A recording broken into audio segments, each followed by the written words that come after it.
This is Big Podcast. You've heard me mention this on the podcast before. My wife is a photographer, and she works with a lot of people who are doing reality television. They are influencers. They've got brands. They've got endorsements. And it is always interesting to me to hear some of the teams that are up here.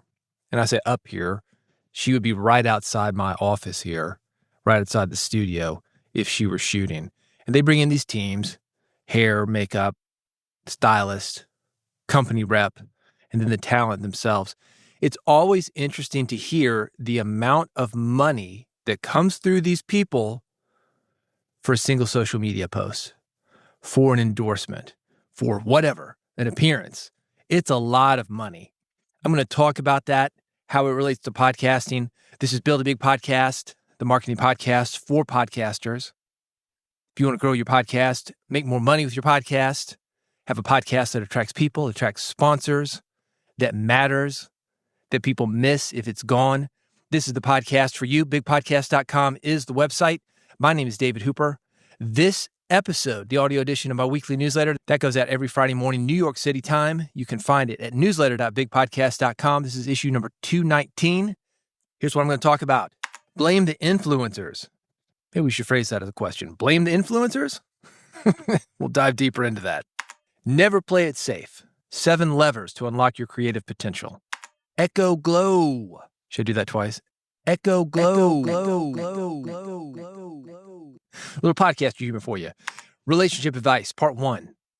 This episode of Build a Big Podcast is brought to you by Riverside.fm, a virtual studio that makes recording and editing at the highest quality possible, accessible to anyone. You want to look and sound your best? That's because you and your guest and your co-host, you're going to be recorded locally by Riverside, meaning you're going to bypass poor or unstable internet connections. You're going to get studio quality audio and video. Once you get that audio and video, editing is easy. You're going to get a transcript powered by AI. It's got 99% accuracy. You're going to have automated social media clips that you can use to promote your podcast. Maybe, if you're an influencer, get money for those clips. Automated silence and filler word removal. The thing I'm really excited about right now, live streaming and audience interaction. That's one of the things that podcasting has missed for years, but it is now available via Riverside.fm. You can record your podcast live, stream it as you're recording. If you want to talk to your audience, do a call-in show, you can do it through Riverside.fm. You can try it for free right now. Go to Riverside.fm, get an account. They'll give you a couple of hours to check out everything that I'm talking about, the magic clips, the AI editing, the live streaming and audience interaction. You're going to be able to use it all free of charge. It's enough time for you to do an interview, maybe 2 interviews. If you want to stick around, I've got a discount code for you. That discount code, Big Podcast, BIGPODCAST. Use it, see what you like. If you want to stick around on the paid plan, use the discount code for 15% off. The discount code, Big Podcast, BIGPODCAST. Hey, you know how it works. I'm going from thing to thing to thing. In between those things, you're going to hear this sound. That's how you know I'm going to the next thing. That's how you know. If you want more information, you want the links, go to newsletter.bigpodcast.com. This is issue number 219. Ready? Blame the influencers. Or as I said, should it be a question? Blame the influencers? This is something I've noticed for the last couple of years. The new people that are coming into podcasting without even having published their first episode, they're asking, how much is my check? Well, not really. Some of these new people don't know what a check is, but they want to be paid, basically. And I blame the influencers. We've got a lot of young people.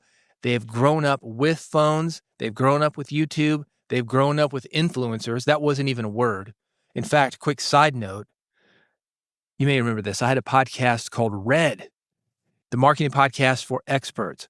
However, it was originally called the marketing podcast for influencers because influencers, to me, these change agents in entrepreneurship, these change agents with a message, somebody that was trying to do something, feed the world, talk about social issues, something where they are having influence on people to change minds or to change something, do something that wasn't being done.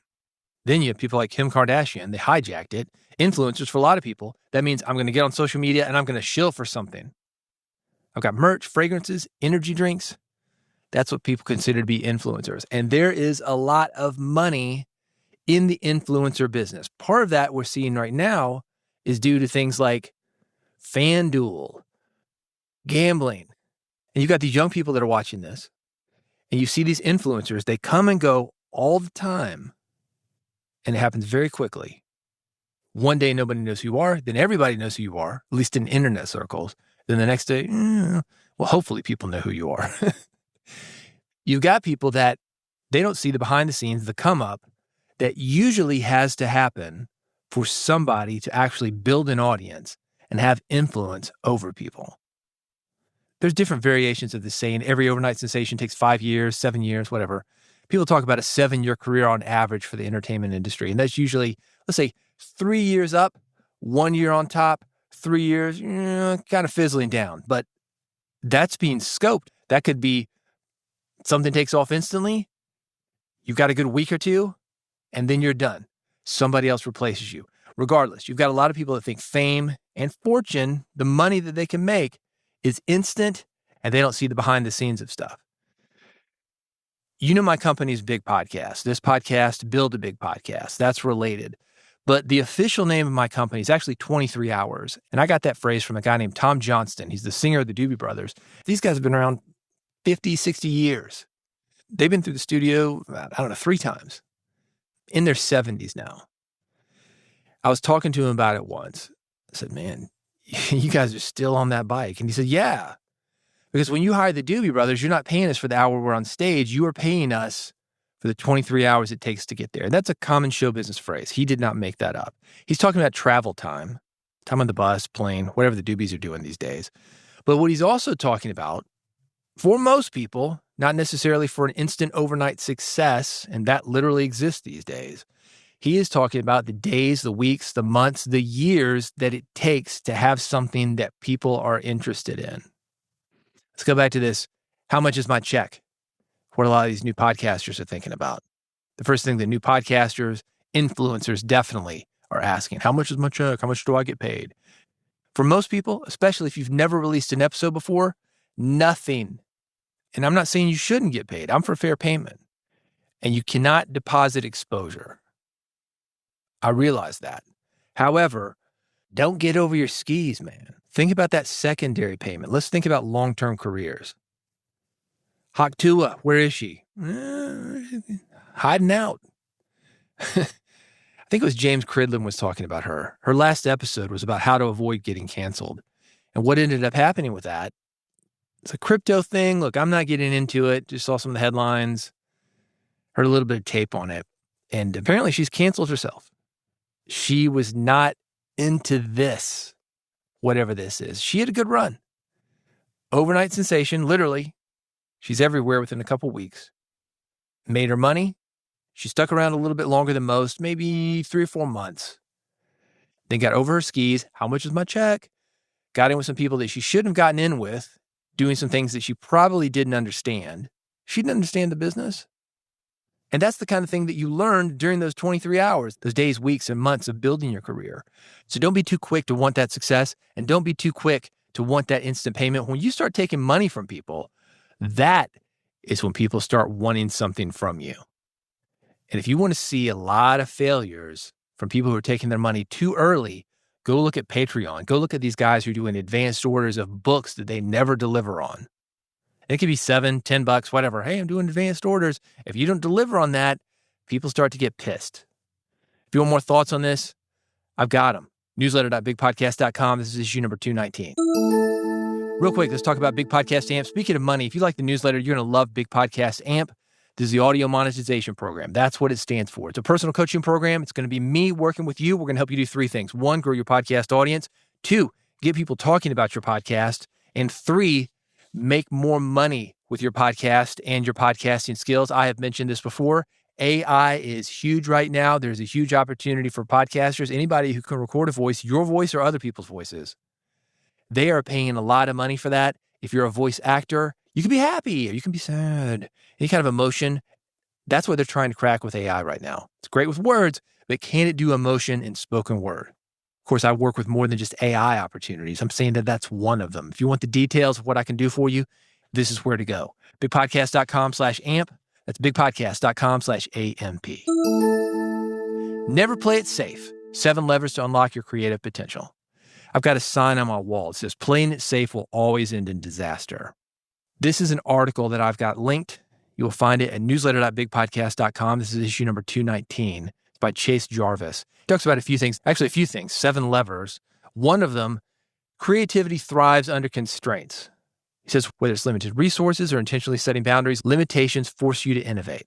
Constraints are not obstacles, but opportunities to think differently and find solutions you wouldn't have considered otherwise. He's got something he calls the 7-minute creative challenge. Let me tell you how it works, because it's going to be great for you if you're thinking, I don't know what I should podcast about. Maybe I should think of some new segments for the podcast, some new ways for me to market myself. This is the setup. It's an old school brainstorm, 4 steps. 1, set a timer.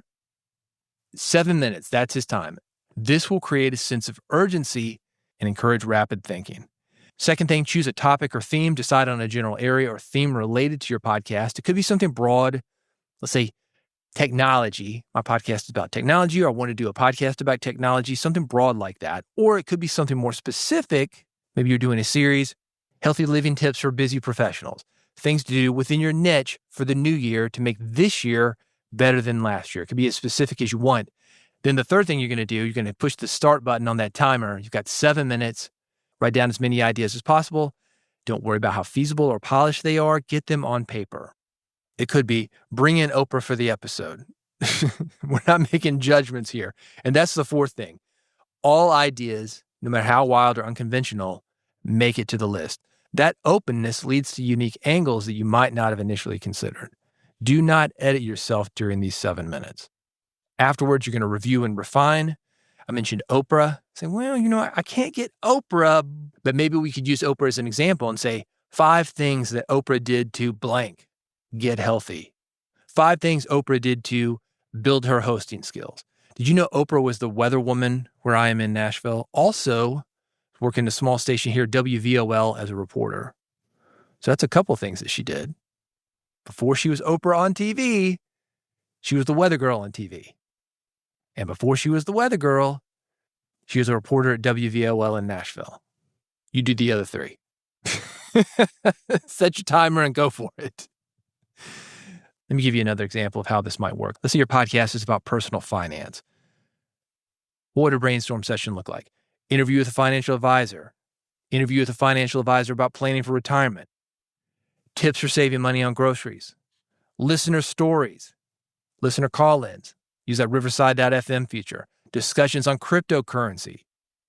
How to budget effectively. Book reviews, Rich Dad, Poor Dad. The Millionaire Next Door. The psychology about spending habits. The psychology of sales. Ways to teach kids about money. What you can learn about money from your kids. Flip it. An episode on side hustles. Interviews with people who do side hustles. Those are fascinating. People love stories. And for something like that, the more boring, the better. I was working at a station in town. I was doing some production. This was so interesting. I'm talking to one of the producers. We're just outside. And a dude comes up and he says, hey, you work here at the station? She said, yeah. This guy painted the lines in parking lots. He said, yeah, I was driving by doing some work in the area, which they all say, but he may have been. And he said, notice your lines are a little bit faded. Doesn't cost much money to get new lines. And she said, all right, cool. Give me your card and I'll give it to the facilities manager. And she did. There you go. That's an interesting story. Strangely enough, I was working on a local show. I said, that would be a pretty cool story. Talking about guys who are out here hustling like this. Boring jobs that Nashvillians are doing that make a lot of money. I don't know if he wanted us to get in his pocketbook, but you can certainly do that with your podcast. Anyway, you see how the exercise works. It's a lot of fun. Sometimes the crazier the ideas, the more fun the episode is. You want more thoughts on this? You want the list of those steps? Newsletter.bigpodcast.com. This is issue number 219. The Echo Glow. This is going to sound like a product pitch, and it is not. But I was talking to my buddy Dan Hughley from Focusrite. He said, my office that I work in, home office, is also my recording studio. And one of the things that I do when I want to go from day work, working at Focusrite, to my recording studio, recording music, and for you, it could be recording your podcast. I switch the lights. I've got these LED lights and then go from standard daylight, white light, whatever you want to call it. I change the color. It sets the mood for me to do my creative work, my studio work. And I thought, man, that would be a really good idea for podcasting. If you've got a podcast studio like that, or if you're doing video, imagine this. You change the lighting when there's a different segment. Speed round, interviews, monologues, whatever. You can change the lighting and it just changes things up. It makes things visually interesting for the videos that you're doing or gets you into the mood emotionally. And the Echo Glow, if you've seen Amazon Alexa, or they call it Echo now, this is why I thought it'd be interesting for podcasting, because you can actually set it with your voice. All right, Alexa, set the glow for yellow. We're going to go for 30 seconds. Go, speed round. You've got that visual element for you, for your guest. If you're doing video, for the audience that's watching. Color changing timers, great for quiz segments. I mean, this is the kind of thing, if somebody gets the wrong answer, you switch it over to red. You can have fun with this. I think it's like $30 or something. I've got a link to it. The Echo Glow multicolor smart lamp. It's a fun tool. For just a few bucks, you're going to stand out just a little bit more than you would otherwise. If you want to see the picture of it, get more information, get a link to it. Newsletter.bigpodcast.com. This is issue number 219. Relationship advice part 1. Valentine's Day, just a few days away. And I'm going to kick things off a little bit early with some relationship advice for you. You want more ratings and reviews? Some podcasters, no, we're good. But look, we all appreciate more ratings and reviews. Let me tell you what not to do, something that's not very effective. Putting it at the very end of your podcast. Hey, you like the podcast? Leave us a rating. Leave us a review. This will help people find us. No. Podcast listeners are immune to that. We've heard it a bajillion times. A one-on-one conversation is so much more effective. I could have 1,000 people listening to this right now. Hey, you like it? Leave her a rating. Leave her a review. Those 1,000 people are going to ignore it. It's much more effective when you're having a conversation with somebody who likes the podcast. Then you say, really? Thanks, man. Would you mind going on Apple Podcast and leaving a review for me? That'd really help me build up my social proof. A one-on-one ask, usually much more effective than the hundreds and hundreds of people hearing that random message that you're sending out. Hey, leave a rating, leave a review. That's not effective. So this is the way that it works. Somebody says something nice about your podcast and you follow up with a request. This can be done via email, social media, that one-on-one conversation you're having. Just say, hey, thanks for your comments. Would you mind making that a review, posting it on Apple Podcasts? That'll help other people see what we're doing. Done. Then show people how to do it. You can make a video. This is how to do it on your phone. This is how to do it on the computer. If it's in person, you can show people how to do it. Click here, then this, and this, and this. People will do it. I mean, don't be over the top about it. Feel people out, but do ask. Do ask and make a habit of asking. Not necessarily to everybody listening to your podcast, but when somebody says something nice about you, reply with, hey, would you mind doing that? Most people are going to say, yeah. Will they actually do it? I don't know. Again, it sounds counterintuitive, but talking to fewer people in this way, much more effective than talking to everybody in your podcast. Hey, while we're on the subject, I'm not listening to my own advice. If you like the podcast, I would appreciate you going to Apple Podcast and leaving a review for this podcast, Build a Big Podcast. Thanks for listening to this episode. If you want the newsletter, you know where it is. Newsletter.bigpodcast.com. By the way, related to leaving reviews and ratings of your podcast, I've got a funny joke about this. You will find it. Newsletter.bigpodcast.com, issue number 219. If you want to subscribe to the podcast, Big Podcast AMP, the audio monetization program, I've got everything you need at bigpodcast.com. I make it so easy for you to subscribe. One for Android, one for iPhone, one is an RSS feed. However you get your podcast, I'm going to get this one to you with just one click. Everything's at bigpodcast.com. Again, I appreciate you spending time with me. I'll be back in a few days with another episode. If you want to make sure you don't miss it, go to bigpodcast.com and subscribe. Thanks for listening to Build a Big Podcast. I'll see you on the next one.